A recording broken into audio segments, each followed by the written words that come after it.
नमस्कार साथियों, CGPSC current affair के ऑनलाइन प्लेटफॉर्म में आपका स्वागत है। आज हम चर्चा करेंगे छत्तीसगढ़ के इतिहास पर। छत्तीसगढ़ के इतिहास पिछले वीडियो में हमने वैदिक काल तक पूरा कंप्लीट कर लिया है। आज शुरुआत करते हैं महाकाव्य काल से। कहाँ से शुरुआत करेंगे? महाकाव्य काल से। महाकाव्य काल को हम दो भागों में विभाजित करेंगे। कितने भागों में विभाजित करेंगे? दो भागों में विभाजित करके चर्चा करेंगे। एक होगा महाकाव्य काल के अंतर्गत हम देखेंगे रामायण काल। किस पर चर्चा करेंगे? रामायण काल पर चर्चा करेंगे। पहला टॉपिक होगा हमारा रामायण काल और दूसरा हम किस पर चर्चा करेंगे? महाभारत काल पर चर्चा करेंगे। तो महाकाव्य काल को कितने भागों में बांटकर हम चर्चा करेंगे? दो भागों में। पहला कौन सा हो जाएगा? महाभारत काल। और दूसरा कौन सा हो जाएगा? रामायण काल। तो शुरुआत हम करेंगे महाकाव्य का किससे? रामायण काल से। कहाँ से शुरुआत करेंगे? रामायण काल से शुरुआत करते हैं महाकाव्य काल का। तो आप हेडिंग डालेंगे अपने कॉपी में रामायण काल। कौन सा काल डालिएगा? सबसे पहले क्या पढ़ेंगे? रामायण काल पढ़ेंगे। कौन सा काल पर चर्चा करेंगे? रामायण काल पर। रामायण काल को हम किस तरह पढ़ेंगे? सबसे पहले रूपरेखा तैयार करते हैं रामायण काल का। तो रामायण काल में सबसे पहले हम क्या चर्चा करेंगे? सामान्य परिचय पर। रामायण काल की किस पर चर्चा करेंगे? सामान्य परिचय पर क्या करेंगे? चर्चा करेंगे। सामान्य परिचय पर चर्चा करेंगे। फिर सामान्य परिचय के बाद हम देखेंगे जानकारी के स्रोत। क्या देखेंगे? जानकारी के स्रोत कि किन जानकारी के स्रोतों से हमें रामायण की क्या प्राप्त होती है? रामायण काल की जानकारी प्राप्त होती है। तो रामायण के जानकारी के स्रोत को हम दो भागों में बांटेंगे। सबसे पहले देखेंगे कोसला नंद। कौन सा? कोसला नंद नामक एक क्या था? ग्रंथ था। यह ग्रंथ कैसा था? अप्रकाशित ग्रंथ था। कौन सा? अप्रकाशित ग्रंथ था। इससे क्या प्राप्त होती है? रामायण काल की हमें जानकारी प्राप्त होती है। ये क्या लिखे रहता है? कोसलानंद ग्रंथ या कोसला खंड ग्रंथ में हमें क्या प्राप्त होती है? रामायण काल की जानकारी प्राप्त होती है। फिर जानकारी के स्रोत में हम देखेंगे दूसरा वाल्मीकि कृत। कौन सा? वाल्मीकि कृत। वाल्मीकि कृत रामायण से हमें क्या प्राप्त होगी? रामायण काल की जानकारी प्राप्त होगी। तो जानकारी के स्रोत में हम कितने स्रोत देखेंगे? दो स्रोत देखेंगे। सबसे पहला स्रोत क्या हो जाएगा? कोसला नंद नामक ग्रंथ, जो कौन सा ग्रंथ है? अप्रकाशित ग्रंथ है। उसके बाद होगा वाल्मीकि कृत रामायण पर देखेंगे। फिर हम चर्चा करेंगे माता कौशल्या मंदिर पर। किस पर चर्चा करेंगे? माता कौशल्या मंदिर के बारे में पूरा चर्चा करेंगे। कौशल्या मंदिर के बारे में चर्चा करेंगे।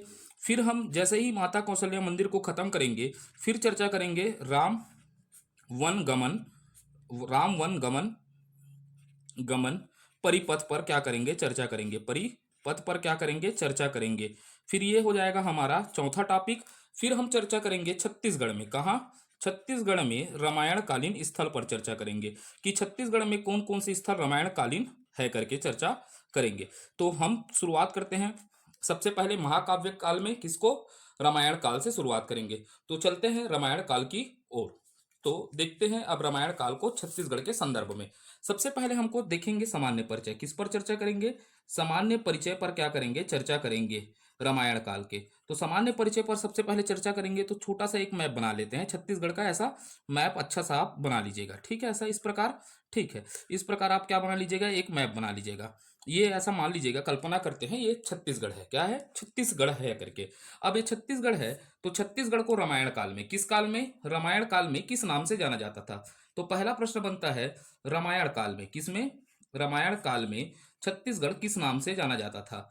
रामायण काल में छत्तीसगढ़ को किस नाम से जाना जाता था? तो छत्तीसगढ़ को क्या कहा जाता था रामायण काल में? दक्षिण कौशल कहा जाता था। क्या कहा जाता था? दक्षिण कौशल कहा जाता था। छत्तीसगढ़ को रामायण काल में क्या कहा जाता था? दक्षिण कौशल कहा जाता था। तो ये आपको याद होना चाहिए, छत्तीसगढ़ को रामायण काल में क्या कहा जाता था? दक्षिण कौशल कहा जाता था। और ये होता है नीचे का क्षेत्र, अर्थात क्या होता है? बस्तर। बस्तर को किस नाम से जाना जाता था रामायण काल में? अगला प्रश्न बनेगा बस्तर को किस नाम से जाना जाता था? तो ये बस्तर क्षेत्र को रामायण काल में, किस काल में? रामायण काल में, रामायण काल में दंडकारण्य के नाम से जाना जाता था। किस नाम से? दंडकारण्य के नाम से जाना जाता था करके हमको याद रखना है। किस नाम से? दंडकारण्य के नाम से जाना जाता था बस्तर को। फिर ये याद रखना है कि इस समय दक्षिण कौशल की भाषा क्या थी? जो हमारा छत्तीसगढ़ किस नाम से जाना जाता था? दक्षिण कौशल। तो इस समय हमको याद रखना है दक्षिण कौशल की भाषा क्या थी करके याद रखना है। तो दक्षिण कौशल की भाषा क्या थी? कौशली थी। क्या थी करके याद रखना है? कौशली भाषा थी। दक्षिण कौशल की भाषा क्या थी? कौशली भाषा थी करके याद रखना है। तो ये हो गया हमारे सामान्य जानकारी। और सामान्य जानकारी में हमको याद रखना है फूलवासन की गीत में रामायण से संबंधित है। कौन सा गीत? फूलवासन गीत भी किससे है? रामायण से संबंधित है, जिसको हम कब देखेंगे? कला और संस्कृति पर चर्चा करेंगे। ठीक है, तो अब यहां से देखते हैं अगला टॉपिक पहुंच जाएंगे किस पर? जानकारी के स्रोत पर। किसके? जानकारी के स्रोत पर चर्चा करेंगे। तो जानकारी के स्रोतों में सबसे पहला स्रोत हम क्या देखेंगे कि क्या देखेंगे अपन? कोसला नंद नामक अप्रकाशित ग्रंथ। कौन सा? कोसला नंद नामक क्या अप्रकाशित ग्रंथ से क्या जानकारी प्राप्त होती है? कैसा ग्रंथ है ये? कोसलानंद अप्रकाशित ग्रंथ है। कैसा? अप्रकाशित ग्रंथ है। इस ग्रंथ से क्या जानकारी प्राप्त होती है करके देखेंगे रामायण की। तो कोसलानंद नामक अप्रकाशित ग्रंथ में बताया गया है कि विंध्याचल, कौन सा पर्वत बोल रहा हूँ? विंध्याचल, आपको याद रखना है विंध्याचल पर्वत है, एक पर्वत है, इसको याद रखना है। भारत में कौन सा पर्वत है? विंध्याचल पर्वत। और इस विंध्याचल पर्वत के दक्षिण क्षेत्र में, कौन से क्षेत्र में याद रखना है? विंध्याचल पर्वत के दक्षिण क्षेत्र में नागपत्तन के पास एक क्षेत्र कौन सा है? नागपत्तन याद रखना है। कौन सा? नागपत्तन के पास। किसके? नागपत्तन के पास आपको याद रखना है एक क्या था बताइएगा? एक कौशल नामक क्या था? शक्तिशाली राज्य था। नागपत्तन के पास क्या था? कौशल नामक एक शक्तिशाली राज्य था। इसको याद रखना है। कौन सा? कौशल नामक नामक एक क्या था? शक्तिशाली राज्य था। शक्तिशाली शाली राज्य था करके हमको याद रखना है। तो ये क्या बताता है? कोसलानंद ग्रंथ से ये जानकारी प्राप्त होती है कि विंध्याचल के दक्षिणी क्षेत्र में नागपत्तन के पास कौशल नामक एक शक्तिशाली राज्य था। तो राज्य था, तो इसका राजा होगा या नहीं होगा बताइएगा? हाँ, तो इसका राजा कौन था करके याद रखना है?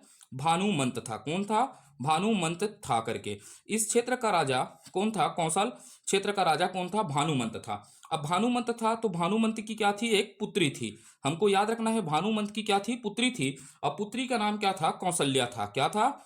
कौशल्या। यही क्या है? माता कौशल्या इसकी क्या थी? पुत्री थी। अब ये भानुमंत की पुत्री है, तो भानुमंत की पुत्री का क्या होगा?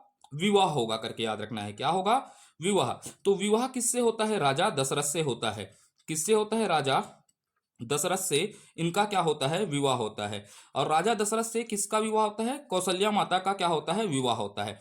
हमें पता है रामायण में, हमने रामायण का क्या देखा है, रामायण को अच्छे से समझा है। तो भानुमंत का क्या नहीं था? कोई पुत्र नहीं था। क्या नहीं था? भानुमंत का कोई पुत्र नहीं था करके हमें पता है। क्या नहीं था? पुत्र नहीं था। तो यह क्षेत्र क्या, ये कौशल क्षेत्र किसको प्राप्त हो जाता है? राजा दशरथ को प्राप्त होता है। किसको? दशरथ जी को क्या होता है? प्राप्त होता है। ये जानकारी हमको किससे मिलती है? कोसलानंद नामक ग्रंथ से क्या होती है? प्राप्त होती है। तो ये कोसलानंद नामक ग्रंथ यह जानकारी देता है कि विंध्याचल पर्वत के दक्षिण क्षेत्र में नागपत्तन के पास, किसके दक्षिण क्षेत्र में नागपत्तन के पास क्या था? कौशल नामक एक क्या था? शक्तिशाली राज्य था। जिस शक्तिशाली राज्य के राजा कौन थे? भानुमंत थे। भानुमंत की पुत्री कौन थी? कौशल्या थी। कौशल्या का विवाह किससे हुआ? राजा दशरथ से हुआ। भानुमंत का कोई पुत्र नहीं था। तो यह क्षेत्र किसको प्राप्त होता है? राजा दशरथ को क्या होता है? प्राप्त होता है। यह जानकारी किससे मिलती है? कोसलानंद नामक अप्रकाशित ग्रंथ से हमें यह जानकारी प्राप्त होती है। चलते हैं आगे की ओर और चर्चा को बढ़ाते हैं विषय को। तो देखते हैं आगे की बातों पर चर्चा करते हैं। तो आगे की बातों में हम चर्चा करेंगे किस पर? वाल्मीकि कृत रामायण पर। किस पर? वाल्मीकि कृत रामायण पर चर्चा करेंगे। किस पर चर्चा करेंगे? वाल्मीकि कृत रामायण से क्या जानकारी प्राप्त होती है। तो ये वाल्मीकि कृत रामायण में हमको याद क्या रखना है? सरयू नदी। किसको याद रखना है? सरयू नदी को याद रखना है। इस सरयू नदी को हम आधार मानकर किसको बांटेंगे? दो भागों में बांटेंगे कौशल को। ठीक है, पहला क्या हो जाएगा? सरयू नदी का उत्तरी क्षेत्र। कौन सा? सरयू नदी का उत्तरी क्षेत्र। अच्छे से नोट से बनाते जाइएगा। सरयू नदी का कौन सा क्षेत्र? उत्तरी क्षेत्र होगा। कौन सा क्षेत्र को बात कर रहा हूं मैं? उत्तरी भाग का बात करता हूं या क्षेत्र की बात करता हूं? उत्तरी क्षेत्र। और सरयू नदी को हमको क्या याद रखना है? सरयू नदी का दक्षिणी क्षेत्र को याद रखना है। किसको? सरयू नदी का दक्षिणी क्षेत्र। सरयू नदी का कौन सा क्षेत्र याद रखना है? दक्षिणी भाग को। किसको याद रखना है? दक्षिणी भाग को। या क्या कह देता हूं? विंध्याचल पर्वत का दक्षिणी भाग। क्या? विंध्याचल पर्वत का, चल पर्वत का कौन सा भाग बोल रहा हूं? दक्षिणी भाग की बात कर रहा हूं।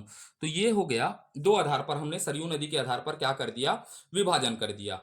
ठीक है, एक उत्तरी क्षेत्र बांट दिया और एक क्या बांट दिया? दक्षिणी क्षेत्र। सरयू नदी के उत्तरी भाग को, किस भाग को? उत्तरी भाग को क्या कहा जाता था? उत्तरी कौशल कहा जाता था। कौन सा कौशल कहा जाता था? याद रखिएगा, उत्तरी कौशल कहा जाता था। जो ये सरयू नदी का उत्तरी भाग है इसे क्या कहा जाता था? उत्तरी कौशल कहा जाता था। वैसे ही सरयू नदी के दक्षिणी भाग को क्या कहा जाता था? दक्षिण कौशल कहा जाता था। क्या कहा जाता था? दक्षिण कौशल कहा जाता था। तो सरयू नदी का उत्तरी भाग क्या हो गया, उत्तरी कौशल, और सरयू नदी का दक्षिणी भाग क्या हो गया, दक्षिणी कौशल। अब ये क्या था, कोई भी कौशल, दक्षिण उत्तर कौशल था, तो उत्तर कौशल का कोई ना कोई राजा होगा। तो इस क्षेत्र का राजा कौन था करके याद रखना है, दशरथ जी थे। कौन थे यहाँ के राजा, राजा दशरथ जी थे। और दक्षिणी कौशल के राजा आपको याद रखना है भानुमंत थे। ऐसी जानकारी कहाँ से मिलती है, वाल्मीकि कृत रामायण से। कौन है, भानुमंत जी थे। तो अब ये भानुमंत की क्या थी करके याद रखना है, पुत्री थी करके, क्या थी, पुत्री। और उस पुत्री का नाम क्या था, माता कौशल्या। क्या था, माता कौशल्या इनकी क्या थी, पुत्री थी। इनकी क्या थी, पुत्री थी करके याद रखना है। भानुमंत की पुत्री कौन थी, माता कौशल्या। अब ये दशरथ जी का विवाह, किसका, दशरथ जी का विवाह देखते हैं। थोड़ा वैवाहिक संबंध बनाते हैं यहाँ पर क्या देखते हैं, दशरथ जी का विवाह देखते हैं। तो दशरथ जी का विवाह क्या होता है, दक्षिण कौशल की रानी भानुमंत की पुत्री कौशल्या से होता है। अब विवाह हुआ तो विवाह के उपरांत क्या हो जाएगा, पुत्र की प्राप्ति होती है। क्या होती है, पुत्र की प्राप्ति होती है। दशरथ और माता कौशल्या जी से क्या होते हैं, पुत्र प्राप्त होते हैं। उन पुत्र का नाम क्या था करके हमें पता है, राम जी थे। कौन थे, राम जी थे करके याद रखना है। तो ये राम जी क्या होते हैं, दशरथ जी के क्या होते हैं, पुत्र होते हैं। अब इस कहानी को और नरेट करते हैं। भानुमंत का कोई पुत्र नहीं था, तो यह क्षेत्र किसको प्राप्त हो जाएगा, यह क्षेत्र किसको प्राप्त हो गया, दशरथ को क्या प्राप्त हो गया, दशरथ जी को यह क्षेत्र प्राप्त हुआ। कौन सा, दक्षिण कौशल दशरथ जी को प्राप्त हुआ था करके, ये हमारे को कहानी याद रहना चाहिए। दशरथ जी को यह क्षेत्र प्राप्त हुआ। अब इनसे पुत्र प्राप्त हुआ राम जी, और राम जी का क्या होता है, विवाह देख लेते हैं। क्या देख लेते हैं, विवाह किससे होता है, सीता माता से होता है। किससे, राम जी का विवाह क्या होता है, सीता माता से होता है। दशरथ के बाद यह क्षेत्र किसको प्राप्त होगा, राम जी, और राम जी का विवाह किससे हुआ, सीता से हुआ। यह सत्ता का हस्तांतरण है। उसके बाद विवाह के उपरांत वनवास पे चले जाते हैं राम जी। वनवास के उपरांत इन्हें क्या होता है, पुत्र की प्राप्ति होती है। इनको कितने पुत्र प्राप्त होते हैं, दो पुत्र प्राप्त होते हैं। और ये दो पुत्र में एक होता है ज्येष्ठ पुत्र। क्या याद रखना है, ज्येष्ठ, क्या याद रखना है, ज्येष्ठ पुत्र कौन है करके, और एक होगा अनुज पुत्र, अनुज पुत्र। तो समझना है कि राम जी को दो पुत्र प्राप्त होते हैं, एक होता है ज्येष्ठ पुत्र का है, और एक क्या हो जाएगा, अनुज पुत्र। तो ज्येष्ठ पुत्र का नाम याद रखना है लव था करके, क्या था करके याद रखना है, लव। इसके ज्येष्ठ पुत्र कौन थे, लव थे। और इसके अनुज पुत्र कौन थे, कुश थे। ठीक है, कुश थे। तो ये याद रखना है कि इसके दो पुत्र हुए, लव और क्या हुए, कुश हुए। ठीक है। अब इसके बाद हमको पता चलना याद रहना चाहिए, लव को क्या प्राप्त होता है, उत्तर कौशल का क्षेत्र प्राप्त हुआ। कौन सा क्षेत्र का प्राप्त हुआ, उत्तर कौशल का क्षेत्र प्राप्त होता है लव को। और वैसे ही कुश को क्या प्राप्त होता है, दक्षिण कौशल का क्षेत्र प्राप्त होता है। क्या प्राप्त होता है, दक्षिण कौशल क्षेत्र क्या होता है, राजा बनते हैं ये। क्या प्राप्त होता है, दक्षिण कौशल के क्या प्राप्त होता है, क्षेत्र प्राप्त होता है, अर्थात ये राजा बनते हैं। अब ये दक्षिण कौशल क्या था, छत्तीसगढ़ था। तो इसे क्या कहा गया, इसकी राजधानी के याद रखना है।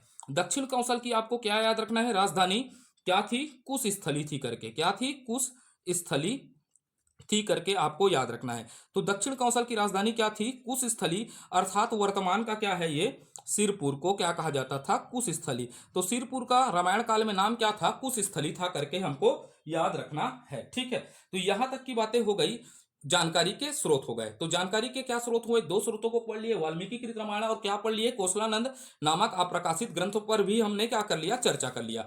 अब आगे की ओर चर्चा को बढ़ाते हैं। तो हम चलते हैं किस पर, माता कौशल्या मंदिर पर। किस पर, माता कौशल्या मंदिर पर क्या करते हैं, चर्चा करते हैं। किस पर, माता कौशल्या मंदिर पर क्या करेंगे, चर्चा करते हैं। तो ये माता कौशल्या मंदिर कहाँ है, छत्तीसगढ़ में है। और छत्तीसगढ़ में होने के साथ साथ इस पर यह बातें प्रमुख है कि यह भारत का एकमात्र मंदिर है माता कौशल्या का। तो अब इसका स्थान देखना पड़ेगा। तो चर्चा में है, छत्तीसगढ़ में है, तो क्या देखना पड़ेगा, स्थान देखना पड़ेगा। क्या देखना पड़ेगा हमको, स्थान पर क्या करना पड़ेगा, चर्चा करना पड़ेगा। कौन से स्थान पर है, तो स्थान याद रखना है, चंदखुरी पर है। कहां पर है, चंदखुरी। और ये चंदखुरी कहाँ है, रायपुर में है। कहां पर है, रायपुर जिले में स्थित है माता कौशल्या का मंदिर। अब इसका क्या देखते हैं, निर्माण। क्या देखते हैं, निर्माण। अब इसको पुरातात्विक अवलोकन की दृष्टि से, कौन से, पुरातात्विक, पुरातात्विक अवलोकन, ये पुरातात्विक अवलोकन की दृष्टि से, किस दृष्टि से, पुरातात्विक अवलोकन के दृष्टि से यह प्रतीत होता है कि यह मंदिर सोमवंशी है। कौन सा, सोमवंशी वंशी कालीन है। कौन सा कालीन है? सोमवंशी कालीन है करके यह मंदिर क्या होता है? प्रतीत होता है। अब सोमवंशी कालीन है तो संभवतः इसका कौन से शताब्दी का समय होगा? 8वीं और 9वीं शताब्दी का क्या था? यह मंदिर था करके। तो कौन से शताब्दी से संबंधित है? 7वीं, 8वीं, 8वीं और क्या 7वीं बोलता हूँ, 8वीं और 9वीं शताब्दी से क्या है? संबंधित है करके याद रखना है। और इस पर एक तथ्य आप क्या लिख लीजिएगा? विशेष। क्या लिख लीजिएगा? विशेष को याद रखिएगा। श्री राम जी की, श्री राम जी की जननी, श्री राम जी की जननी माता कौशल्या का, श्री राम जी की जननी माता कौशल्या का, कौशल्या का एकमात्र मंदिर, मंदिर पूरे भारत में है, पूरे भारत में है। ये होता है हमारा कौशल्या पूरे भारत में है करके याद रखना है। ये हो गया हमारे कौशल्या माता के संबंध में संपूर्ण जानकारी। ठीक है, कौशल्या माता कौशल्या मंदिर के बारे में संपूर्ण जानकारी। इसके बाद हम चर्चा करेंगे राम वन गमन पर। किस पर चर्चा करेंगे? राम वन गमन पथ पर क्या करेंगे? चर्चा करेंगे। किस पर चर्चा करेंगे? राम वन पथ गमन पर क्या करेंगे? चर्चा करेंगे। क्योंकि यहां से भी प्रश्न बने हुए हैं पिछले परीक्षाओं में। यह पिछली सरकार की महत्वाकांक्षी क्या थी? योजना थी। तो अब इस पर क्या देखते हैं? सामान्य जानकारी देखते हैं। सबसे पहले क्या देख लेते हैं? सामान्य जानकारी पर क्या करते हैं? चर्चा करते हैं। किसके? राम वन पथ गमन की सामान्य जानकारी पर चर्चा करते हैं। तो ये एक योजना के तौर पर चालू हुआ था, तो इसकी का सबसे पहले क्या देखना पड़ेगा? शुरुआत कब हुआ, राम वन पथ गमन की शुरुआत कब हुई करके। तो हमें याद रखना है 22 नवंबर। कब? 22 नवंबर 2019 में। कब? 22 नवंबर 2019 से चंदखुरी, क्या? चंदखुरी रायपुर से शुरुआत हुआ। कहां से शुरुआत हुआ? चंदखुरी रायपुर से शुरुआत किया गया। किसका? राम वन पथ गमन, परिपथ गमन का शुरुआत किया गया चंदखुरी रायपुर से। अब भाई शुरुआत हुआ तो उद्घाटन भी होगा या नहीं होगा? बताइएगा। आपको क्या याद रखना है? उद्घाटन। तो इसका उद्घाटन हुआ 7 अक्टूबर। कब? याद रखिएगा 7 अक्टूबर 2021 को। कब हुआ? 7 अक्टूबर 2021 को चंदखुरी, किससे? चंदखुरी रायपुर से इसकी क्या की गई? उद्घाटन किया गया, अर्थात शुभारंभ किया गया करके याद रखना है। अब इसमें याद रखना है छत्तीसगढ़ में स्थल। छत्तीसगढ़ में क्या याद रखना है? स्थल याद रखना है। तो छत्तीसगढ़ में राम वन परिपथ गमन के लिए 75 स्थलों का क्या किया गया है? चयन किया गया है। कितने स्थलों का चयन किया गया है? 75 स्थलों का चयन किया गया है, जिसे चरणबद्ध तरीके से क्या किया जाएगा? विकसित किया जाएगा। उसके बाद याद रखना है राम जी यहाँ क्या होते हैं? अपने वनवास के 10 वर्षों को क्या किया था? बिताया था। ये आपको जानकारी रहना चाहिए। कितने वर्षों को बिताया था यहाँ? 10 वर्षों को क्या किया था? यहाँ व्यतीत किया था करके याद रखना है। अब इस रामवन पदगमन का क्या था? आधार क्या था? तो किस आधार पर शुरुआत किया गया? 2 किताबों के माध्यम से। इन 2 किताबों के माध्यम से छत्तीसगढ़ में स्थलों का क्या किया गया? चयन किया गया। तो उस किताबों के लेखक का नाम भी हमको याद रखना पड़ेगा। तो लेखक का नाम कौन है? पहला याद रखिएगा मनु लाल यदु। कौन याद रखिएगा? मनुलाल यदु। मनुलाल यदु का आपको क्या रखना है? कौन सा किताब आधार बना? दंड कारण रामायण। कौन सा? दंड कारण रामायण क्या था? आधार बना। किसका? राम वन परिगमन पथ का। ठीक है, दंड कारण रामायण। उसके बाद हमको याद रखना है डॉक्टर हेमू यदु। किसको? डॉक्टर हेमू यदु को। हेमू यदु जी को याद रखना है। तो डॉक्टर हेमू यदु जी का किताब का नाम याद रखना है छत्तीसगढ़, छत्तीसगढ़ पर्यटन में। किसमें? छत्तीसगढ़ पर्यटन में राम राम वन गमन पथ। क्या है याद रखना है? राम वन गमन पथ याद रखना है। उसके बाद आपको एक और किताब का नाम याद रखना है। ये किताब के नाम पूछ सकते हैं आपको। एक किताब का नाम याद रखना है छत्तीसगढ़ जनसंपर्क विभाग। छत्तीसगढ़ किसका? जनसंपर्क विभाग का किताब का नाम याद रखना है। संपर्क विभाग का किताब का नाम क्या है? हमारे राम नामक किताब लिखा गया है। ये भी किससे है? राम वन पथ गमन से संबंधित है। किससे? राम वन गमन पथ से क्या है? संबंधित है करके याद रखना है। उसके बाद चलते हैं आगे की ओर। तो आगे की ओर चलते हैं तो ये है छत्तीसगढ़ पर्यटन विभाग का प्रतिवेदन। इस छत्तीसगढ़ के पर्यटन विभाग के प्रतिवेदन में क्या लिखा गया है कि प्रथम पड़ाव में, किसमें? प्रथम पड़ाव में 10 स्थानों को क्या किया गया है? शामिल किया गया है। तो राम वन परिपथ गमन में अभी कितने स्थल शामिल है? 10 स्थल क्या है? शामिल है करके याद रखना है। इसको बढ़ाने की भी बात चल रही है, लेकिन वर्तमान में कितने स्थल शामिल है? 10 स्थल शामिल है करके याद रखना है। अब ये 10 स्थल है, तो 10 स्थल की लंबाई कितनी है करके याद रखना है? 2260 किलोमीटर क्या है इसकी लंबाई है करके याद रखना है। कितना किलोमीटर? 2260 किलोमीटर इसकी क्या है? लंबाई है। तो अब आपको क्या प्रश्न पूछेगा, 10 स्थलों को सम्मिलित कीजिए करके प्रश्न पूछ लिया। तो हमको क्या याद रखना है, 10 स्थल में, तो सीधा राम जी प्रवेश कहां से करते हैं करके याद रखना है, उस जिला को याद रखना है। तो सबसे पहले किससे प्रवेश करेंगे, मनेन्द्रगढ़, चिरमिरी, भरतपुर। तो मनेन्द्रगढ़, चिरमिरी, भरतपुर से क्या करेंगे, प्रवेश करेंगे। तो सबसे पहला स्थल, 10 स्थलों में पहला स्थल कहां पड़ेगा, मनेन्द्रगढ़ में। कहां पड़ेगा, मनेन्द्रगढ़ में। तो उस स्थल का नाम क्या है, सीतामढ़ी हरचौका। क्या याद रखना है, सीतामढ़ी हरचौका है करके याद रखना है। क्या रखना है, सीतामढ़ी हरचौका है करके। कौन सा, सीतामढ़ी हरचौका है करके नाम याद रखना है। तो पहला स्थल क्या हो जाएगा, सीतामढ़ी हरचौका। कौन सा हो जाएगा, सीतामढ़ी हरचौका है करके आपको याद रखना है। फिर हम मनेन्द्रगढ़ से आगे बढ़ेंगे तो कहां पहुंच जाएंगे, सरगुजा। कहां पहुंचेंगे, सरगुजा। तो दूसरा स्थल कौन सा है, सरगुजा। सरगुजा में आपको क्या याद रखना है, रामगढ़ की पहाड़ी को याद रखना है। ये प्रथम चरण में सम्मिलित स्थल है करके याद रखना है। उसके बाद हमको पहुंचेंगे सीधा जांजगीर चांपा पहुंच जाएंगे। कहां पहुंचेंगे, जांजगीर चांपा याद रखना है। क्या याद रखना है, जांजगीर चांपा को याद रखना है, गिर चांपा को याद रखना है। अब ये जांजगीर चांपा में हमको क्या याद रखना है, स्थल को याद रखना है। जांजगीर चांपा में शिवरी नारायण को याद रखना है। किसको याद रखना है, शिवरी नारायण को याद रखना है, री नारायण को याद रखना है। ये क्षेत्र किसमें है, राम वन गमन परिपथ में किस स्थल में है, प्रथम चरण में क्या है, सम्मिलित स्थल है करके याद रखना है। उसके बाद जांजगीर चांपा से हम जैसे आगे बढ़ेंगे तो कहां पहुंचेंगे, बलौदा बाजार। कहां पहुंचेंगे, बलौदा बाजार को याद रखना है। तो फिर अगला जिला कहां जाएंगे, बलौदा बाजार। बलौदा बाजार में याद रखना है तुरतुरिया आश्रम। कौन सा, तुरिया आश्रम याद रखना है। कौन सा आश्रम याद रखना है, तुरतुरिया आश्रम को याद रखना है। बलौदा बाजार में कौन सा क्षेत्र हो जाएगा, रामवन परि गमन पथ में प्रथम पड़ाव में शामिल कौन सा हो जाएगा, तुरतुरिया। उसके बाद हम पहुंचेंगे सीधा अगला जिला रायपुर में पहुंच जाएंगे। कहां पहुंचेंगे, रायपुर जिले में पहुंचेंगे। तो याद क्या रखना है, रायपुर जिला। रायपुर जिले में दो स्थान को याद रखना है। एक तो स्वयं क्या हो जाएगा, चंदखुरी। कौन सा हो जाएगा, चंदखुरी। चंदखुरी के बाद हमको क्या याद रखना है, बताइएगा, चंपारण याद रखना है। किसको याद रखना है, चंपारण। तो चंपारण क्या है, अभी नवीन स्थल है। क्या है, नवीन स्थल है, इसको याद रखिएगा। चंपारण भी क्या है, शामिल है राम वन पथ गमन परिपथ गमन में शामिल है करके। उसके बाद रायपुर के बाद हम पहुंच जाएंगे सीधा गरियाबंद। कौन से जिले में पहुंचेंगे, गरियाबंद जिला में। और गरियाबंद जिला में याद रखना है राजिम। राजिम भी किसमें शामिल है, राम वन परिपथ गमन में क्या है, शामिल है करके। फिर उसके बाद हम सीधा पहुंचेंगे अगले जिले में पहुंच जाएंगे धमतरी। कौन से जिले में प्रवेश करेंगे, गरियाबंद के बाद कहां जाता है, पड़ाव धमतरी जाता है। तो धमतरी में याद रखना है सिहावा। कौन सा क्षेत्र, सिहावा। ये मेरा गांव है, ठीक है, सिहावा क्षेत्र। कौन सा क्षेत्र याद रखना है, सिहावा। सिहावा के बाद हम सीधा प्रस्तर करेंगे, प्रवेश करेंगे, बस्तर की ओर चलेंगे। किधर चलेंगे, बस्तर। और बस्तर में हमको याद रखना है जगदलपुर। किसको याद रखना है, जगदलपुर को याद रखना है। किसको याद रखना है, जगदलपुर। और बस्तर के बाद सीधा हम पहुंच जाएंगे सुकमा। ये अंतिम पड़ाव है प्रथम चरण में। सुकमा में याद रखना है रामा राम। कौन सा क्षेत्र याद रखना है, रामाराम। तो ये हो गए हमारे 10 स्थल। जिला में कितना होंगे, 9 जिला। कितने जिला, 9 जिला।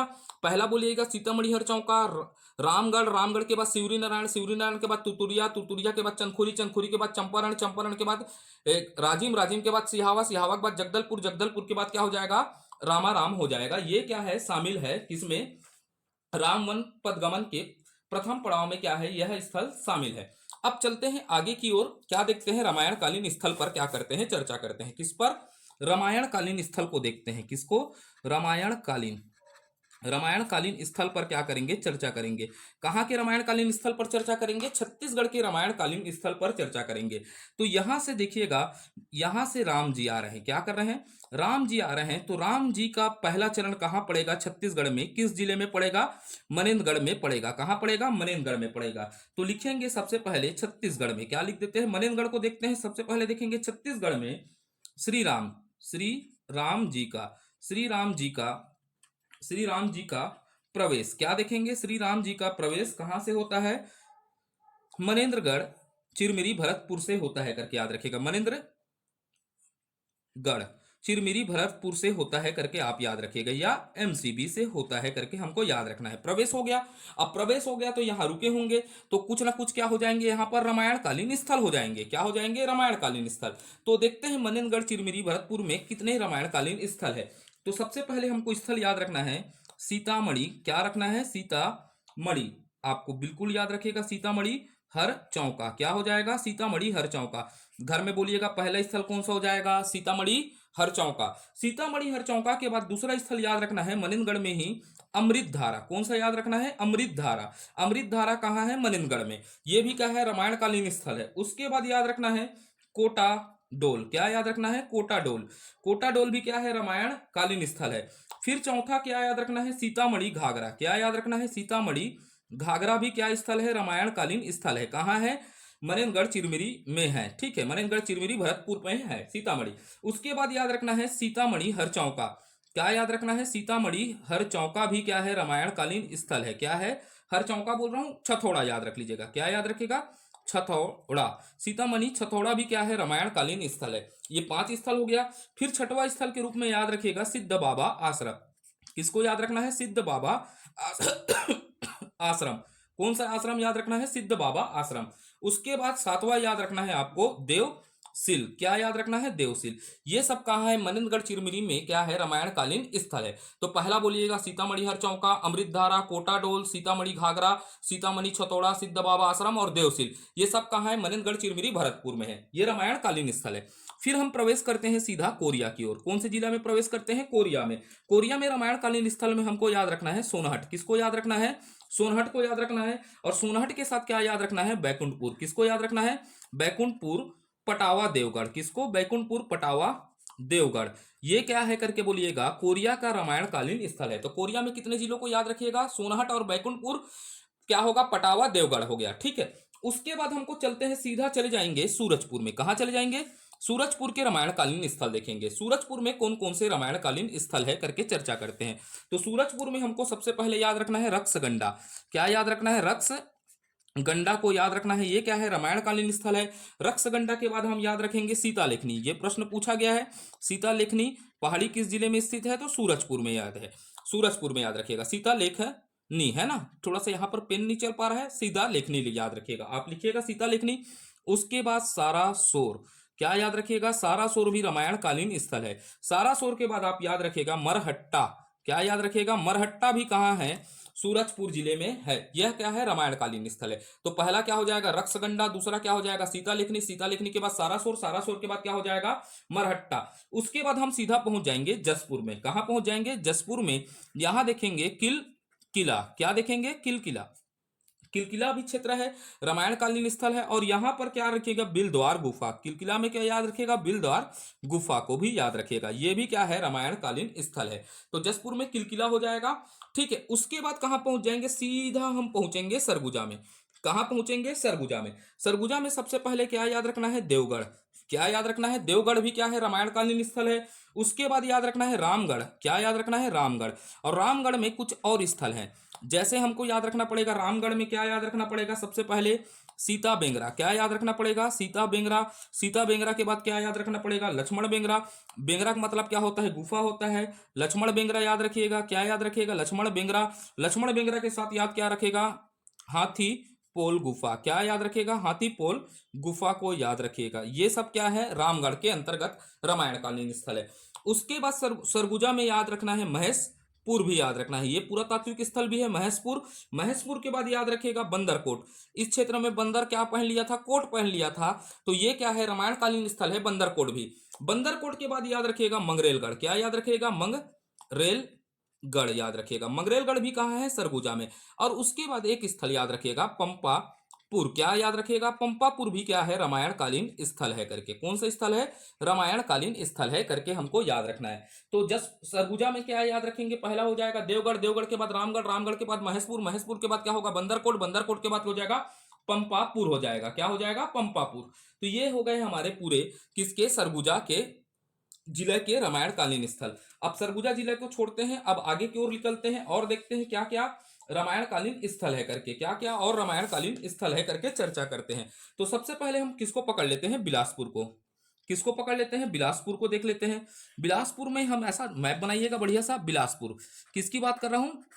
बिलासपुर जिला पहुंच जाते हैं। बिलासपुर में भी क्या है? याद रखिएगा मल्हार। मल्हार क्षेत्र भी क्या है? रामायण कालीन क्षेत्र है करके याद रखना है। बिलासपुर का कौन सा क्षेत्र? मल्हार को याद रखना है। फिर हम किसको पकड़ लेते हैं, बोलते हैं, देखते हैं, रायगढ़ को पकड़ लेते हैं। यहीं पर क्या है, रायगढ़। रायगढ़ में दो क्षेत्र को याद रखना है रामायण कालीन में, किसको, रायगढ़। रायगढ़ के अंतर्गत हम कितने क्षेत्र को याद रखेंगे, दो क्षेत्र को। पहला कौन सा हो जाएगा, राम झरना। कौन सा, राम झरना। राम झरना भी क्या है, रामायण कालीन स्थल है। यहाँ किदवंती है, माता सीता जी को क्या लगता है, प्यास लगता है, तो राम जी धनुष से क्या करते हैं, जमीन में प्रहार करते हैं धनुष के, उससे क्या निकलता है, राम झरना प्रकट होता है और सीता मैया अपनी प्यास को क्या करती है, बुझाती है। ऐसी किदवंती है, ठीक है। उसके बाद रायगढ़ में हमको याद रखना है धर्म जयगढ़। किसको याद रखना है, धर्मजय गढ़ को याद रखना है। और धर्मजयगढ़ में हमको क्या याद रखना है, अंबे टेकरी मंदिर। किसको याद रखना है, अंबे टेकरी मंदिर भी क्या है, रामायण कालीन स्थल है। कैसा स्थल है, रामायण कालीन स्थल है करके याद रखना है। उसके बाद हो गया कहां पहुंच जाएंगे अपन, शक्ति। तो शक्ति जिले में याद रखना है चंद्रपुर। किसको याद रखना है, चंद्रपुर को याद रखना है। ये भी क्या है, रामायण कालीन स्थल है। कहां, शक्ति जिले का। कौन सा जिले का, शक्ति जिले का। तो शक्ति जिले का चंद्रपुर भी क्या है, रामायण कालीन स्थल है। उसके बाद हम सीधा पहुंच जाएंगे जांजगीर चांपा में। कहां पहुंचते हैं, जांजगीर चांपा को देख लेते हैं। किसको देख लेते हैं, जांजगीर चांपा को देख लेते हैं। तो जांजगीर चांपा में हमको क्या याद रखना है, बोलिएगा, पहला स्थल याद रखिएगा। कहां, यहां पर लिख दिया जेसी। जेसी का मतलब होगा जांजगीर चांपा। जांजगीर चांपा में याद रखिएगा खरोद। खरोद के बाद क्या याद रखिएगा, शिवरी नारायण। किसको याद रखिएगा, शिवरी नारायण। और खरोद में क्या था, खरदूषण का क्या था, साम्राज्य था। किसका साम्राज्य था, खरोद में खरदूषण का साम्राज्य था। उसके साथ याद ये भी रख सकते हैं कि लक्ष्मण जी को क्या होती है, असाध्य बीमारी होती है। ये खरोद के आसपास क्षेत्र में लक्ष्मण जी को क्या होती है, असाध्य बीमारी होती है। और उस असाध्य बीमारी से मुक्ति प्राप्ति करने के लिए लक्ष्मण जी क्या करते हैं, शिव जी की मूर्ति बनाकर क्या करते हैं, पूजा करते हैं। और वहां 1.25 लाख चौवर का क्या करते हैं, अर्पण करते हैं। तो इसी कारण इस क्षेत्र में जो मंदिर है उसे लक्ष्मणेश्वर मंदिर और क्या कहा जाता है, लाखा चौर मंदिर भी कहा जाता है। इसको जब मैं पर्यटन पढ़ाऊंगा तो बिल्कुल बहुत अच्छे से आपको एक एक चीजों को क्या करूंगा, डिटेल से बताऊंगा, खरोद के बारे में पूरी जानकारी। अब शिवरी नारायण को समझते हैं। शिवरी नारायण में क्या है, याद रखना है मतंग। किसको याद रखना है, मतंग मुनि का आश्रम है। किसका आश्रम है, मतंग मुनि का आश्रम है। अभी फिलहाल में प्रश्नों में पूछा गया है, मतंग मुनि का आश्रम है। और मतंग मुनि किसके गुरु हैं, सबरी के गुरु हैं। सबरी के क्या हैं, गुरु हैं करके याद रखना है। तो मतंग मुनि जी सबरी के गुरु हैं और सबरी जी को कहते हैं, हे सबरी, तेरे राम तुमसे मिलने के यहाँ आएंगे, इस क्षेत्र में आएंगे। और राम जी सबरी माता से मिलने को कहाँ आते हैं, जांजगीर चांपा में आते हैं। ऐसी किदवंती प्रचलित है। यहीं पर माता सबरी राम जी को क्या कराती है, जूठे बेर खिलाती है। क्या खिलाते हैं, जूठे बेर। तो आप समझिएगा राम मन क्यों गए, राम को मन जाना था, केवट को गले लगाना था, सबरी के जूठे बेर खाना था करके, ठीक है। तो सबरी नारायण में सबरी नारायण में क्या होते हैं, सबरी जी के जूठे बेर कौन खाए, राम जी खाए। उसके बाद हमको पकड़ना है बलौदा बाजार जिला को। किसको पकड़ते हैं, ट्रेस करते हैं बलौदा बाजार जिला को। और बलौदा बाजार जिला कौन सा, बलौदा बाजार जिला को पकड़ते हैं। और बलौदा बाजार जिला में देखते हैं रामायण कालीन स्थल। थोड़ा स्पीड पकड़ते हैं, बलौदा बाजार के जिला को देखते हैं। बलौदा बाजार में हमको याद रखना है सबसे पहले धमनी। धमनी भी क्या है, रामायण कालीन स्थल है। उसके बाद याद रखना है पलारी क्षेत्र भी क्या है, रामायण कालीन स्थल है। पलारी के बाद याद रखना है नारायणपुर। कौन सा, नारायणपुर कसडोल। ये भी कैसा स्थल है, रामायण कालीन स्थल है। रामायण कालीन स्थल है। कौन सा, नारायणपुर कसडोल। उसके बाद याद रखना है तुरतुरिया। क्या याद रखना है, तुरतुरिया आश्रम। कौन सा, तुरतुरिया आश्रम को याद रखना है। तुरतुरिया आश्रम कहाँ है, बार नवापारा। किसमें याद रखना है, बार नवापारा अभ्यारण्य में। तो ये बार नवापारा अभ्यारण्य में है। तो यहां पर आप याद क्या रखेगा, वाल्मीकि आश्रम है। किसकी आश्रम है, वाल्मीकि आश्रम है। तो सीता जी के त्याग के बाद वाल्मीकि आश्रम में सीता जी ने किसको, लव और कुश को क्या दिया था, जन्म दिया था। जब इसको पर्यटन में पढ़ेंगे तो बहुत अच्छे से पढ़ाऊंगा। अभी बस याद रखना है तुरतुरिया क्या है, रामायण कालीन स्थल है। उसके बाद सीधा आप लोकेशन ट्रेस करिएगा रायपुर को। किसको पकड़ लेंगे, रायपुर को। रायपुर जिला ऐसा मैप आप अपने कॉपी में बनाइएगा, मैप अच्छे से बनाएंगे तो समझ पाएंगे। रायपुर में किसको पकड़ना है, आरंग। कौन सा क्षेत्र, आरंग। आरंग में कौन सा हो जाएगा बताइएगा, आप कमेंट करके बता दीजिएगा आरंग में। और आरंग के बाद क्या पकड़ लेना है, चंपा रण पकड़ना है। क्या पकड़ना है, चंपा रण क्षेत्र भी क्या है बताइएगा, रायपुर जिले का रामायण कालीन है। आरंग में कौन सा हो जाएगा बताइएगा, आप सोचिएगा, थोड़ा सा अच्छे से सोचिएगा, कौन सा हो जाएगा बताइएगा, चंदखुरी। क्या हो जाएगा, चंदखुरी क्षेत्र, ठीक है। तो ये रायपुर क्षेत्र के क्या हो गए बताइएगा, रामायण कालीन स्थल हो गए। अब चलते हैं सीधा, हम आगे बढ़ते हैं। क्या करते हैं, आगे बढ़ते हैं। और आगे बढ़ते हैं तो कुछ स्थलों को और चर्चा करते हैं। तो सबसे पहले हम देख लेते हैं, ये दिख रहा है या नहीं दिख रहा है अच्छे से, ठीक। तो यहां पर जिला को पकड़िएगा महासमुंद। तो महासमुंद को मैं ऊपर ले जा रहा हूं ना, थोड़ा सा जगह कम रहता है। महासमुंद में किसको पकड़ना है, सिरपुर। क्यों पकड़ना है आप जान चुके हैं पहले कहानी में, सिरपुर, ठीक है। तो सिरपुर महासमुंद का है, ठीक है। उसके बाद आपको क्या याद रखना है, गरियाबंद। किस जिले को याद रखना है, गरियाबंद जिले को। गरियाबंद जिले को, कौन से जिले को याद रखना है, गरियाबंद जिले को, ठीक है। तो हम कहाँ प्रवेश करेंगे, अगला जिला कौन सा हो जाएगा, गरियाबंद। और गरियाबंद में सबसे किसको देखना है बताइएगा, राजिम। गरियाबंद में किसको पकड़ना है, राजिम को पकड़ना है, ठीक है। गरियाबंद में राजिम भी क्या है, रामायण कालीन स्थल है करके याद रखना है। और राजिम में याद रखिएगा लोमस ऋषि का आश्रम है। कौन सा ऋषि, लोमस ऋषि का आश्रम है, ये बात भी याद रखना है। लोमस ऋषि का क्या है, आश्रम है, ठीक है। मैं सप्त ऋषि पूरा पढ़ा दूंगा आपको, ठीक है। किसका आश्रम है, लोमस ऋषि का भी आश्रम है, जहां पर माता सीता और क्या होते हैं, राम जी कुछ समय क्या किए, बिताए थे, ठीक है। यहीं के आश्रम में रुके थे। यह पंचकोसी यात्रा क्षेत्र भी है, याद क्या रखना है कि राजिम कैसा है, पंचकोसी। यहां पर क्या है, पंचकोसी यात्रा क्षेत्र है करके याद रखना है, ठीक है। पंचकोसी यात्रा क्षेत्र है, कौन सा, यात्रा क्षेत्र है करके याद रखना है। कौन सा क्षेत्र है, पंचकोसी यात्रा क्षेत्र है करके भी याद रखना है। क्योंकि लोमस ऋषि में माता सीता और राम जी क्या किए थे, विश्राम किए थे। यहीं से क्या की थी इन्होंने, पंचकोसी यात्रा की थी। तो अब पंचकोसी यात्रा कैसे की थी करके देखते हैं। एक मंदिर है कुलेश्वर महादेव मंदिर को केंद्र में मानकर हम 5 किसके महादेवों का क्या करते हैं, भ्रमण करते हैं। इसी को क्या कहते हैं, पंचकोसी यात्रा में। तो पंचकोसी यात्रा कहां से किया जाता है, सबसे पहले देख लेते हैं स्थल कौन कौन सा हो जाएगा, बमनेश्वर। कौन सा, बमनेश्वर महादेव। कौन सा, बमनेश्वर महादेव मंदिर कहाँ है, बमनी में। कहाँ है, बमनी में। ये भी पंचकोसी यात्रा में शामिल स्थल है। फिर आपको याद क्या रखना है, चंपेश्वर। क्या याद रखना है, चंपेश्वर महादेव। कौन सा महादेव याद रखना है, चंपेश्वर महादेव। कहाँ है, महादेव कहाँ है, चंपारण में। कहाँ है, चंपारण में है। कहाँ है, चंपारण्य में है करके याद रखना है, चंपेश्वर महादेव।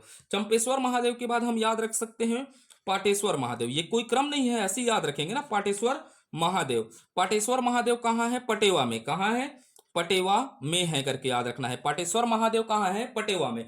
उसके बाद याद रखना है कोपेश्वर महादेव। कौन सा महादेव, कोपेश्वर महादेव को याद रखिएगा, कोपेश्वर महादेव। कोपेश्वर महादेव कहाँ है, कोपरा में, ठीक है। कहाँ है, कोपरा में। उसके बाद याद रखना है फणिकेश्वर महादेव। किस महादेव को, फणिकेश्वर महादेव को याद रखना है। फणिकेश्वर महादेव कहाँ है करके याद रखना है, फिंगेश्वर में। किस में है, फिंगेश्वर में है। तो ये 5 महादेव की क्या की जाती है, परिक्रमा की जाती है। इसी को क्या कहा जाता है, पंचकोसी यात्रा कहा जाता है। और राजिम क्षेत्र को क्या होता है, रामायण काल में क्या कहा जाता था, कमल क्षेत्र के नाम से जाना जाता था। किस नाम के क्षेत्र के नाम से, कमल क्षेत्र भी कहा जाता था। किसको, राजिम को। इसकी कहानी में जब आपको क्या पढ़ाऊंगा, पर्यटन पढ़ाऊंगा, तो कमल क्षेत्र विश्वकर्मा जी वाली कहानी सुनाऊंगा आपको, ठीक है। इसे क्या कहा जाता था, कमल क्षेत्र भी कहा जाता था। उसके बाद चलते हैं अगला जिला धमतरी। अब इस धमतरी की कहानी बताता हूं क्योंकि ये मेरा जिला है, ठीक है। धमतरी में चलते हैं, कहाँ चलते हैं, धमतरी। तो धमतरी में हमको क्या क्या याद रखना है, ये सिंगी ऋषि। किसको याद रखना है, श्रृंगी ऋषि। किसको याद रखना है, श्रृंगी ऋषि। यहीं पर मेरा घर है, सिंगी ऋषि, ठीक है। सिंगी ऋषि के बाद याद रखना है मधुबन। किसको याद रखना है, मधुबन। सिंगी ऋषि कहाँ है, सिहावा में। मधुबन राकाडीह किसको बोलते हैं, राकाडीह करके याद रखना, मधुबन राकाडीह। उसके बाद आपको क्या रखना है, अतरमरा को याद रखना है। किसको याद रखना है, अतरमरा को। किसको याद रखना है, अतरमरा। अतरमरा के बाद आपको याद रखना है सीता नदी। किसको याद रखना है, सीता नदी को याद रखना है। किसको याद रखना है, सीता नदी। सीता नदी के बाद हमको याद रखना है रुद्री। किसको याद रखना है, रुद्री। और रुद्री में क्या याद रखना है, रुद्रेश्वर महादेव। किसको, रुद्रेश्वर महादेव के मंदिर को याद रखना है। तो ये धमतरी जिले का क्या हो जाएगा, रामायण कालीन स्थल। पहला बोलिएगा सिंगी ऋषि, सिंगी ऋषि के बाद मधुबन, मधुबन के बाद अतरमरा, अतरमरा के बाद सीता नदी, सीता नदी के बाद रुद्री, और रुद्री में रुद्रेश्वर महादेव को याद रखना है। किसको याद रखना है, रुद्री में रुद्रेश्वर महादेव को हमको याद रखना है। फिर हम चलते हैं ये कांकेर। किस जिला में चलते हैं, कांकेर। सबसे पहले कहाँ चल जाते हैं, कांकेर। कांकेर में हमको याद रखना है जुनवानी। क्या याद रखना है, मैं अच्छे से लिखता हूं, जुनवानी। किस क्षेत्र को याद रखना है, जुनवानी। जुनवानी कहाँ है, कांकेर में रामायण कालीन स्थल है। कहां पर, कांकेर में। जुनवानी के बाद याद रखना है कंक ऋषि आश्रम भी याद रख लीजिएगा, कंक ऋषि आश्रम को याद रखिएगा। क्या याद रखिएगा, कंक ऋषि आश्रम को याद रखिएगा, ये भी रामायण कालीन है। फिर आप डालिएगा पंचवटी। क्या डालिएगा, पंचवटी। और पंचवटी काली मेहंदी नोहर है ना, ठीक है। काले घने प्यारे बाल पंचवटी ने किया कमाल नहीं है। यहां पर क्या है, सीताहरण हुआ है। किसका होता है, सीताहरण। जनश्रुति के अनुसार से कांकेर क्षेत्र के पंचवटी से क्या होता है, सीताहरण की घटना होती है करके मान्यता है। उसके बाद हमको याद रखना है नारायणपुर जिला। कौन सा जिला, नारायणपुर। ये दिख रहा होगा मैप में, लिखिएगा, ऐसा मैप बनेगा, नारायणपुर जिला। नारायणपुर में क्या याद रखना है, रक्षा डोंगर, किसको, रक्षा डोंगरी याद रखू ना, ठीक है। रक्षा डोंगरी, रक्षा डोंगरी के बाद क्या याद रखेंगे, छोटे डोंगर क्षेत्र को याद रखिएगा, किस क्षेत्र को, छोटे डोंगर को। ये कहां पर है, नारायणपुर पर है। तो ये हो गया रक्षा डोंगर, छोटे डोंगर, नारायणपुर। नारायणपुर कैसे इसने रटना है घर में, ठीक है। हाँ, तो इलाक में डिजिटल बोर्ड में पढ़ाऊंगा, कहते इंस्टीट्यूट में पढ़ाऊं नहीं पता, लेकिन डिजिटल बोर्ड में पढ़ा रहा तो बने लगे इससे, ठीक है। तो अब यहू डिजिटल बोर्ड है, समझ के पढ़ना है तू, मन ला है नहीं। तो कोंडा गांव, तो भाई ऐसा मत समझू नहीं है फोकट के क्लास है तो ऐसा हरे गई के भाई, ये मेरा एक ना विचार है कि मैं जितना जानता हूँ उसको प्रेजेंट कर सकूं। गांव में रहता हूँ अब, ठीक है, पढ़ाना वढ़ाना बंद कर दिया, कोचिंग वोचिंग में हो गया बहुत बहुत। अपन ने क्या किया है, भ्रमक प्रचार किया है, ठीक है। भ्रमक प्रचार हमने किए हैं, संस्थाओं ने किया है, ठीक है। हर एक दिन दूसरे दिन में बेच आना, और बेच का प्रचार करना नहीं सका था यार, ठीक है। मेरा छोड़ने का कारण क्या था, जहाँ के ना सब्जी, उससे अच्छा तो घर में सब्जी बेचूं वही अच्छा लगता था। हर 20 दिन के बाद बेच का प्रचार करना पड़ता था डिजिटल बोर्ड में, और वो भी 4 लोग देखते थे, ठीक है, अच्छा नहीं लगता, ठीक। और क्या होता है, कई बार भ्रमक प्रचार भी करना पड़ता है। जो सुविधाएं आपके पास नहीं है, उन सुविधाओं के नाम पर भी आप क्या बोलेंगे, झूठ बोलेंगे, ठीक है। तो ये नहीं हो सकता। मेरे साथ क्या होता है, मैं कभी भी कोई भी सब्जेक्ट पढ़ाता हूँ, या तो पूरे गहनता के साथ पढ़ाता हूँ, या तो नहीं पढ़ाना पसंद करता। नहीं तो लास्ट टाइम गाड़ी खा भी नहीं, गुरुजी नहीं आया कही के, तो गुरुजी लाथे सब, लेकिन पढ़ा नहीं दे कोचिंग वाले मन, ये ला याद रखू ना। तो यह मोर चैनल है, ये मैं तो कुट कुट ले पढ़ाऊँ, चला देखना है देखी, नहीं देखना है नहीं देखी वाले है नहीं। तो ओकर बाद चलते हैं कोंडा गाँव में। तो कोंडा गाँव का याद रखना है, गढ़ धनोरा, काल याद रखना है, गढ़ धनोरा, ठीक है। काल याद रखना है, गढ़ धनोरा याद रखना है, और गढ़ धनोरा के साथ कोंडा गांव काल याद रखू, जटायु शिलाल, काला जटायु शिलाला। तो ए हो गए कोंडा गांव में जटायु शिला, ठीक है। मैं करंट अफेयर लगल छत्तीसगढ़ी में गला पढ़ा रहा हूँ, ठीक है। तो करंट अफेयर चालू करूँ ना, थोड़ा दिन में एक साथ पढ़ाऊँ, एक के बार में निपटाता हूँ मैं करंट अफेयर, ठीक है। तो कोंडा गांव में का याद रखना है, गढ़धनोरा, काला याद रखना है, जटायु शिलाला। ओकर बाद सीधा बस्तर में चल जाता ना, कहाँ चलबो, बस्तर में। तो बस्तर में आप याद का रखना है, तो बस्तर में जाना है चित्रकूट, कहाँ जाना है, चित्रकूट, बोरकूट नो हरे ना, चित्रकूट हरे। तो चित्रकूट कहाँ है, बस्तर में है, यहू रामायण कालीन स्थल है। ओकर बाद का याद रखना है, नारायण पाल याद रखना है, काला नारायण पाल भी कहाँ है, बस्तर में है। ओकर बाद याद रखना है कुटुम, कुटुम सर, काला याद रखना है, कुटुम सर ला याद रखना है। कुटुम सर में कहा है, कोटी महेश्वर मंदिर है, कोटी महेश्वर महादेव है, कोटी महेश्वर शिव भगवान के मंदिर है कि याद रखना है, रामायण कालीन स्थल है।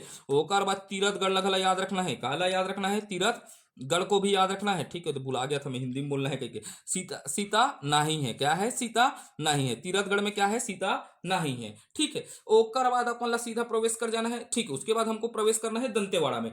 दंतेवाड़ा में किसको याद रखना है, गीदम, किसको पकड़ोगे आप लोग, गीदम। और गीदम में क्या याद रखोगे, गिद्धराज, क्या याद रखोगे, गिद्धराज जटायु क्या क्षेत्र था, गीदम क्या था, गिद्धराज जटायु का क्या था, क्षेत्र था।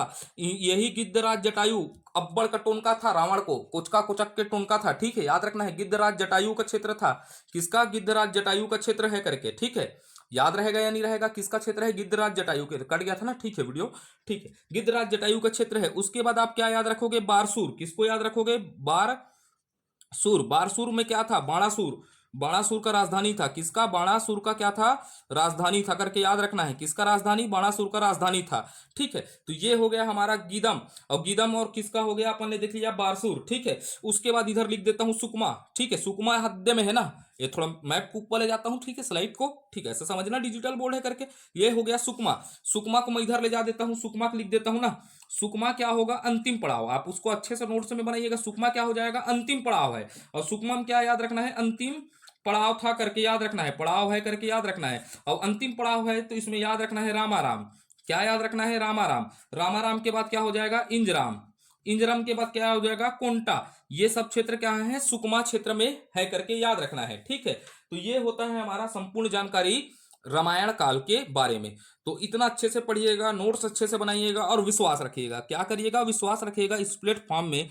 मेरा एक प्रयास रहेगा, ठीक है। हम 2-3 लोग अभी और बात कर रहे हैं, ठीक है। जैसे जैसे बात होगा और हमारे विचारधारा से जुड़ेंगे भाई, जहां जहां से जो भी जुड़ रहे हैं वो पढ़ाने का प्रयास करेंगे। यह प्रयास क्या है, निःशुल्क है, बिल्कुल क्या है, निःशुल्क है। और निःशुल्क का मतलब ये मत समझिएगा कि यार हम लोग टाइम पास करने आए हैं करके, टाइम पास नहीं करना है, हमारा उद्देश्य क्या है, पढ़ाना है। तो बिल्कुल आप अच्छे से नोट्स बनाइएगा, जो भी सब्जेक्ट चालू कर रहे हैं ये विश्वास रखिएगा यह सब्जेक्ट पूरा कंप्लीट होगा। मैंने जो चालू किया है उसको तो मैं पूरे तरीके से कंप्लीट करूंगा, ये आप जान लीजिएगा। तो अभी आपको क्या मिल रहा है, एक इकोनॉमिक का वीडियो मिल रहा है, क्या मिल रहा है, इकोनॉमिक का वीडियो मिल रहा है, एक क्या मिल जाएगा, हिस्ट्री का वीडियो मिल जाएगा। थोड़ा अल्टरनेट होगा क्योंकि मेरे को भी क्या रहता है, काम रहता है। हिस्ट्री और पेपर नंबर 7 अभी मैं फिलहाल क्या करूंगा, कंप्लीट करूंगा। 3 सब्जेक्टों को पहले लेकर चलूंगा, पेपर नंबर 7 का भाग 2। ठीक है, देखते हैं यशपाल सर के से बात अभी चल रही है लगातार, क्या होता है। वहां से वीडियो भेज पाना थोड़ा मुश्किल हो रहा है, लेकिन यशपाल सर भी आपको पढ़ाएंगे समय समय में। ठीक है, तो यशपाल सर क्या पढ़ा रहे हैं, अभी पेपर नंबर 7 का क्या हो रहा है, भाग 1 पढ़ा रहे हैं। शायद तक सर का इच्छा भी है जनजाति पढ़ाएं, तो सर क्या चालू कर सकते हैं, जनजाति भी चालू कर सकते हैं समय रहने पर, क्योंकि पटवारी साहब हैं। अब पटवारी साहब हैं और 3 से 4 बार मेंस लिखे हैं, उनका अनुभव आपको मिलता रहेगा। ठीक है, बातें चल रही है, बहुत सारे लोगों से बातें चल रही है। धन्यवाद, भारत माता की जय। अगर वीडियो अच्छा लगता है तो बिल्कुल लाइक शेयर कमेंट करिएगा। ठीक, धन्यवाद।